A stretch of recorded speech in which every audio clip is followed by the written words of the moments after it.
dibahas syarat-syaratnya sholat. Yang pertama, wa yushtaratu li sihhatis sholati ma'rifatu dukhulil waqti bi yaqinin aw ijtihadin aw ghalabati dhannin.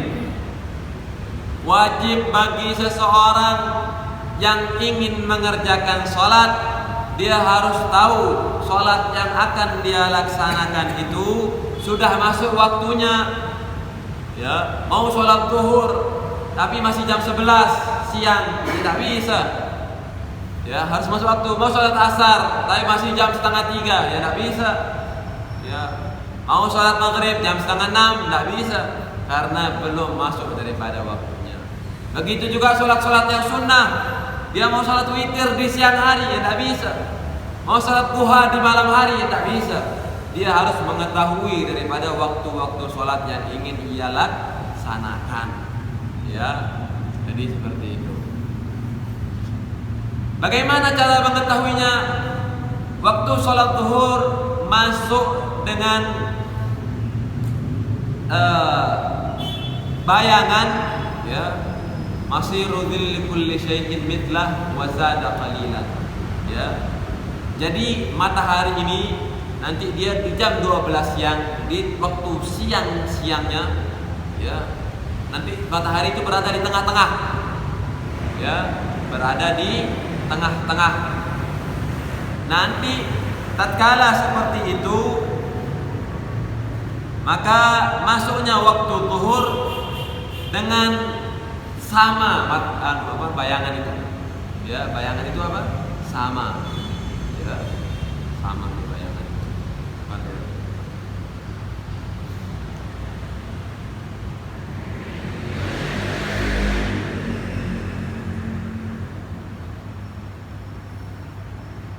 Maka masuknya waktu zuhur dengan adanya bayangan.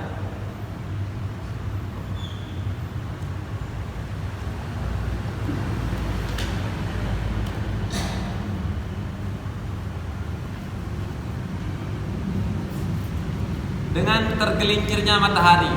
Masuknya waktu zuhur kapan? Dengan tergelincirnya matahari. Dari tengah itu dia tergelincir ke arah barat. Ya, jam 12 siang atau siang-siang itu matahari tengah-tengah.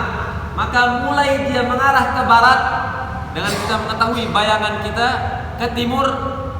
Ya, maka kalau dari barat kan bayangan kita ke barat. Nah, kalau terbitnya matahari, bayangan kita itu kemana? Ke barat.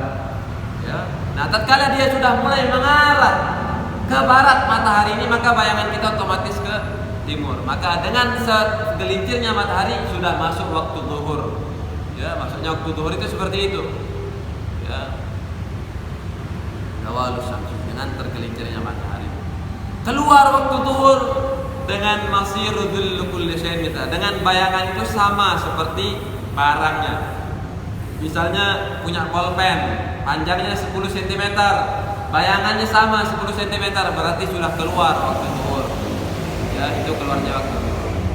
Masuknya waktu asar dengan samanya bayangan dengan barang tersebut lebih dikit, wazada qalilan. Misalnya bayangan barangnya panjangnya 10 cm, pulpen ini, maka dengan dia melebihi daripada 12 cm, maka dia sudah masuk waktu asar. Ya. Keluarnya waktu asar dengan ghurubus syamsi, tenggelamnya matahari total, penuh semuanya matahari itu sudah tenggelam. Ya, maka keluar daripada waktu asar. Masuknya maghrib dengan tenggelamnya matahari, keluarnya waktu maghrib dengan hilangnya daripada mega merah. Ya, masuk waktu isya dengan hilangnya mega merah, keluarnya waktu isya dengan timbulnya fajar as-shadiq. Ya, masuk waktu subuh dengan fajar as-shadiq, keluarnya dengan terbitnya matahari. Ya, itu daripada waktu-waktu sholat. Jadi begitu, dengan seperti itu kita mengetahui waktu sholat. Ya, bukan waktu sholat itu dengan azan. Ya, kalau sekarang ini azan, gitu. Yang pertama, orang itu ada namanya mujtahid sama muqallid. Ya, penting sekali. Ya, dalam hal ini dia harus mujtahid, harus mempelajari, harus tahu dia waktu sholat itu kayak gimana. Ya, harus dia tahu. Kalau dia sudah tahu, dia pelajari waktu sholat, maka dia menjalani dengan dirinya. Artinya dia pelajarin bagaimana bayangan dan lain sebagainya daripada ilmu falak namanya ini. Ya. Tapi tidak ada waktu untuk mempelajari, maka dia boleh muqallid. Ya, dengan 3 cara dia muqallid. Ya, 3 cara. Ini penting ya. Muqallid waktu sholat, muqallid kiblat. Kita ini semua sekarang muqallid, mengikuti orang dalam hal ini. Tidak ada yang tahu arah kiblat barat itu, tidak ada yang tahu. Ya, ini semua kita ngikutin orang. Ya, begitu juga dengan masuknya waktu. Ya, dengan 3 cara. Yang pertama, bi khabari thiqatin an ilmin. Orang jujur yang mengabari kita ya tentang masuknya waktu.